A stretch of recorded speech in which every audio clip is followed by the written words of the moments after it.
कांग्रेस अध्यक्ष मल्लिकार्जुन खड़गे वैचारिक दिवालियापन का शिकार हो गए हैं। देखिए, ऐसा है कि आदरणीय नड्डा जी को ये पता है।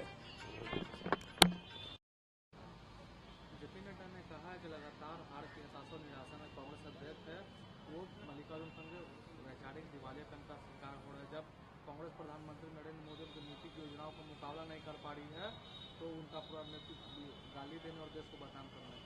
बीजेपी को अभी कितने दिन हुए हैं सत्ता में? जो पार्टी देश में 50 वर्षों से ज्यादा समय तक शासन किया हो और जो अभी 10 वर्ष पार किया हो, वो ज्ञान देंगे कांग्रेस पार्टी को।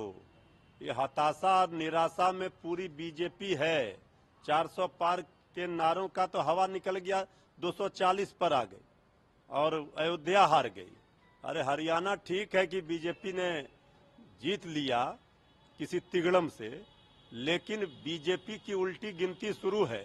अभी आने वाले कई राज्यों में जो चुनाव होंगे, बीजेपी की करारी हार होगी और कांग्रेस पार्टी का इतिहास स्वतंत्रता के बाद देश में लंबे समय तक, सबसे ज्यादा समय तक शासन करने का रहा है। बीजेपी ज्यादा सत्ता में इतराए नहीं, अहंकार जनता चकनाचूर कर देती है। 2 की संख्या में बीजेपी हुआ करती थी और आज जो है बीजेपी ज्ञान बांट रही है। बाबा सिद्दीकी हत्याकांड मामले में तीसरा आरोपी है प्रवीण उनको भी पुणे से गिरफ्तार कर लिया। देखिए, ठीक है कि गिरफ्तारी की जा रही है, लेकिन बाबा सिद्दीकी की हत्या महाराष्ट्र में कानून व्यवस्था चौपट होने का उदाहरण है।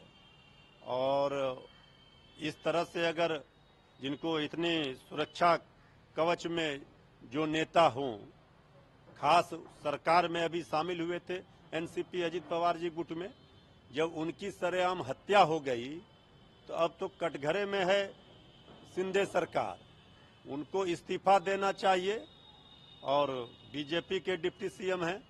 यह सरकार को 1 मिनट भी महाराष्ट्र में रहने का नैतिक बल नहीं है। वहां अराजक स्थिति हो गई है और पूरी तरह से गैंगवार जो चल रहा है महाराष्ट्र में, अपराधियों को संरक्षण है सत्ता का।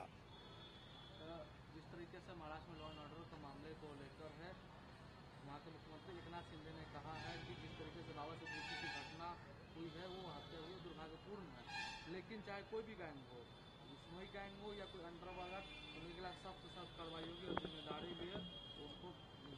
भाई कार्रवाई होगी, ये सब तो सरकार इसलिए नहीं होती है कि किसी की हत्या हो जाए फिर कार्रवाई करने के लिए। सरकार वो होती है जिसका इकबाल ऐसा हो कि कोई अपराधी इस तरह की घटना का अंजाम न दे सके। वहां तो गोलियों की तड़तड़ाहट से पूरा महाराष्ट्र दहल उठा है।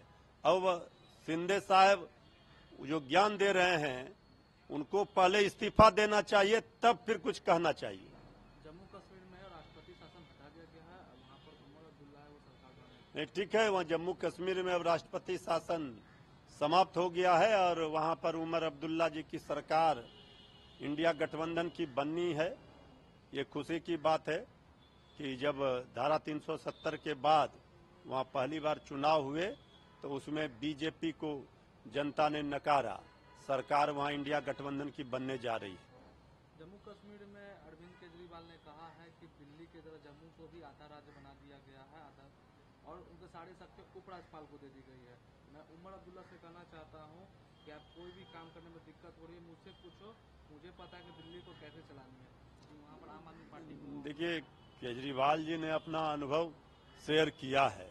दिल्ली में जिस तरह से उनको लगातार उनके कामों में अड़ंगा डाला जाता रहा, एलजी के माध्यम से उनको परेशान किया जाता रहा, इसको लेकर के केजरीवाल जी ने ये बातें उमर अब्दुल्ला जी को कही है कि किस तरह से उन्होंने झेला है, किस तरह से।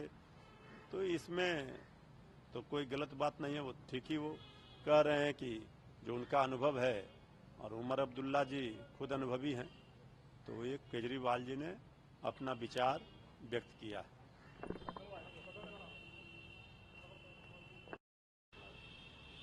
ईडी में जल जीवन हरियाली मिशन मामले में वहाँ के मंत्री मिथिलेश ठाकुर, उनके पीए, उनके भाई और आईएएस समेत उनके ऊपर ईडी कार्रवाई कर रही है। देखिए, जिन जिन राज्यों में चुनाव आएंगे वहां पर आईटी, ईडी, सीबीआई भी जाएंगे। ये बात तो जग जाहिर हो चुका है। चाहे आप दिल्ली लीजिए, हर जगहों पर जहां जहां विपक्ष की सरकार है। अब झारखंड में चुनाव नजदीक आने वाला है, तो जांच एजेंसियों को वहां पर लगा दिया है काम में। भाई, सत्ता पक्ष में जो केंद्र में सरकार में है, वो जांच एजेंसियों के माध्यम से क्या राजनीतिक लड़ाई भाजपाई लड़ेंगे? आईटी, ईडी, सीबीआई सरकार में नहीं ला सकती है बीजेपी को। ये जो करना है करें, हर चीज का जवाब दिया जाएगा, कानूनी लड़ाई लड़ा जाएगा और जनता की अदालत में भी लड़कर जीता जाएगा।